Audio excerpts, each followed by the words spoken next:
Hello friends, welcome to ஜுகிஸ் cooking. இன்றைக்கி நம்ம சேனலில் பூந்தி லட்டு எப்படி செய்கிறதுன்னு பார்க்க போகிறோம். வாங்க வீடியோக்குள்ளே போகலாம். இந்த ரெசிபி பண்ணுறதுக்கு ஒரு பவுலில் 2 கப்பு கடல மாவு எடுத்து சலிச்சு வச்சுக்கலாம்.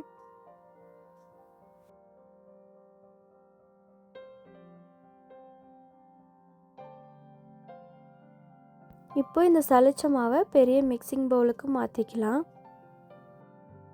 இது கூடவே உப்பு 1/4 டீஸ்பூன் சேர்த்து நல்லா கலந்து விட்டுக்கோங்க. இப்போது தண்ணி சேர்த்திக்கலாம். 1 கப்பு மாவுக்கு 3/4 கப் தண்ணி சேர்க்கணும். நான் 2 கப்பு மாவுக்கு 1/2 கப் தண்ணி சேர்த்து மிக்ஸ் பண்ணிக்கிறேன்.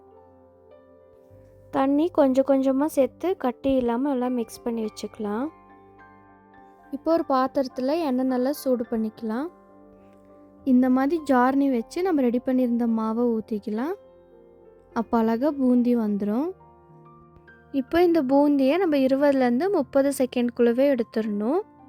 அதுக்கு மேலே விட்டால் ரொம்ப கிறிஸ்பி ஆயிரும். அப்போ உருண்டை பிடிக்க முடியாது. அதனால் 20லேருந்து 30 செகண்டே போதும். இதே மாதிரி எல்லா மாவும் செஞ்சு எடுத்துக்கலாம்.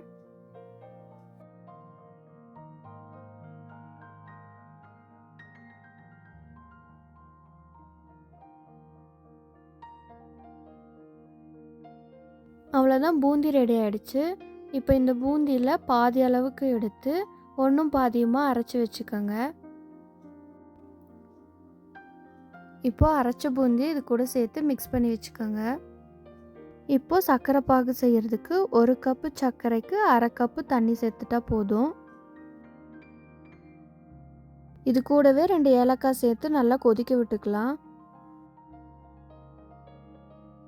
சர்க்கரை பாகு இந்த மாதிரி கம்பி பதம் வர வரைக்கும் நம்ம கொதிக்க வைக்கணும். அடுத்து ஒரு பேனில் நெய் 1 டேபிள் ஸ்பூன் சேர்த்துக்கோங்க. இது கூடவே முந்திரியும் திராட்சையும் சேர்த்து வதக்கிக்கோங்க. இது கோல்டன் ப்ரௌன் ஆனதுமே நம்ம ரெடி பண்ணி வச்சுருக்க பூந்தியில் சேர்த்துக்கலாம். இது கூடவே சூடாக இருக்க சர்க்கரை பாகும் சேர்த்துக்கோங்க. ஒரேடியாக சேர்க்காதீங்க, கொஞ்சம் கொஞ்சமாக சேர்த்து கலந்து விட்டுக்கோங்க.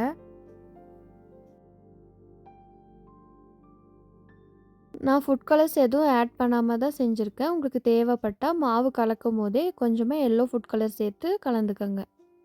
நல்லா கலந்து விட்டதுக்கப்புறம் இந்த சர்க்கரை பாகில் 10 நிமிஷம் ஊறணும்.